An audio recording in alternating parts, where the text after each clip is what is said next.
I'm making this video because I discovered recently, after we received a garment for cast on that was knit in cotton, where the yarn overs varied dramatically in size.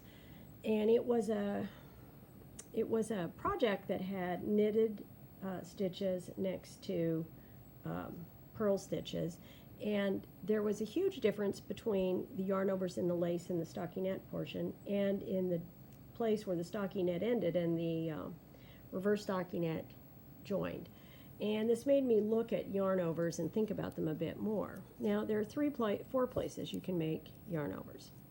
You can make them between two knit stitches. And to do that, you just bring the yarn forward and you knit. But I want you to notice that this yarn over, look at it, it's not going completely around the needle. It's going over part of the needle. Now, when I have a knit stitch and a purl stitch, how am I going to make my yarn over? Well, the way that most of us would think is I do it the same way as between two knit stitches. I bring the yarn forward and I then bring it back to make my purl stitch. But do you notice a problem with this? This yarn over is going to be much larger than this one. This one goes completely around the needle, and this one only goes partially around. Now, the other place that I can make a yarn over is between two purl stitches, and I can't do it the traditional way as for a knit stitch. I can go around the needle, but I've got to go completely around the needle. So what does it match? It matches the one right here. Sorry, I'm moving all over. I'm so excited to be doing this video. So these are two big ones. This one is a smaller one. And then I've got another location where I can make a yarn over with a purl stitch on one side and a knit stitch on the other. And I can go this way, but it's only going to be half of a yarn over. So if I want it to match these two guys, I've got to go around from the back, completely around, and this way. Now, these three yarn overs are all going to match. The one between the knit and the purl, the one between the two purls, and the one between the purl and the knit. But what they don't match is the one between the yarn overs. And generally speaking, you're most likely going to be making yarn overs between stockinette stitches. So what do? Well, there are ways I can make them match. And again, I'm going to go ahead, and this is going to take a while because I've increased 4 stitches. Okay, and you can see I can just work this. Do I want this to be a knit or a purl? Yeah, I guess I want to be a knit on this row. Knit, knit. So you just knit into the yarn overs if you would. But notice the size of this guy. He's pretty large.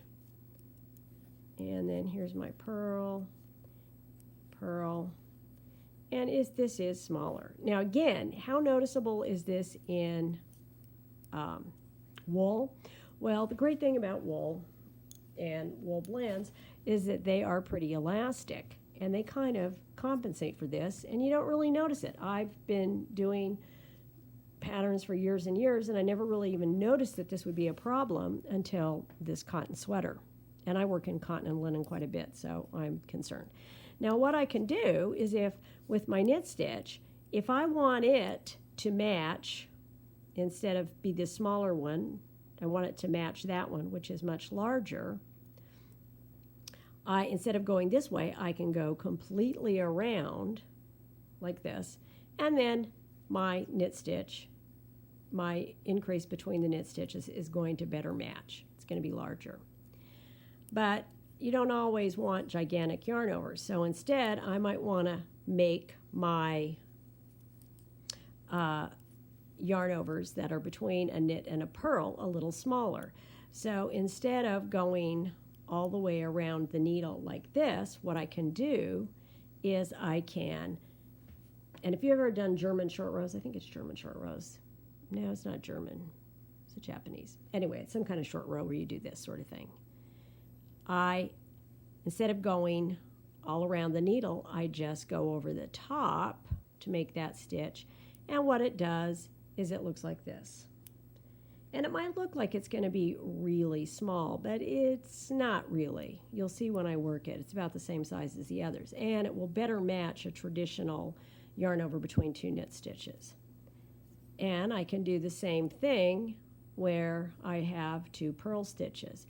Instead of going all the way around, what I can do is go from the back and purl that stitch.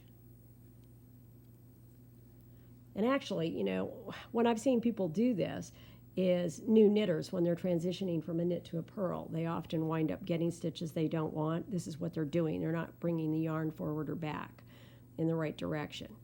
So that one's going to better match this one and the yarn over between 2 knit stitches. And then finally we have this one, which is the purl and the knit. And so what I can do is just, instead of bringing my yarn to the back, because that's a purl stitch, is I just go ahead and knit it, and I get that kind of like little half yarn over. So you can see these things, they look kind of weird here, there, there, there. And the one on the, you know, the traditional yarn over between 2 knit stitches, it actually is the same thing. It might look a little larger, but it's really not. We'll see when we get there, and those will better match. So I guess the point of this is, this is just something you should be aware of. If you're working in a lace pattern or some sort of design where you have knits and purls next to each other, and you've got purl stitches and knits where the yarn overs will be made, just be aware that you can make them a more consistent size. And this is something I would do a gauge, not a gauge swatch, just a test swatch. I'd cast on some stitches, do a couple of multiples and repeats of the pattern, block it, and see if it's something that's noticeable. Now, as I said, for a lot of wool yarns, it's not going to be noticeable at all because it's very forgiving. But for some, inelastic fibers, it's very noticeable. Okay, so I've got this guy, this guy, this guy, and this guy. And they are more similar in size, it would be if I blocked it. So that's yarn overs.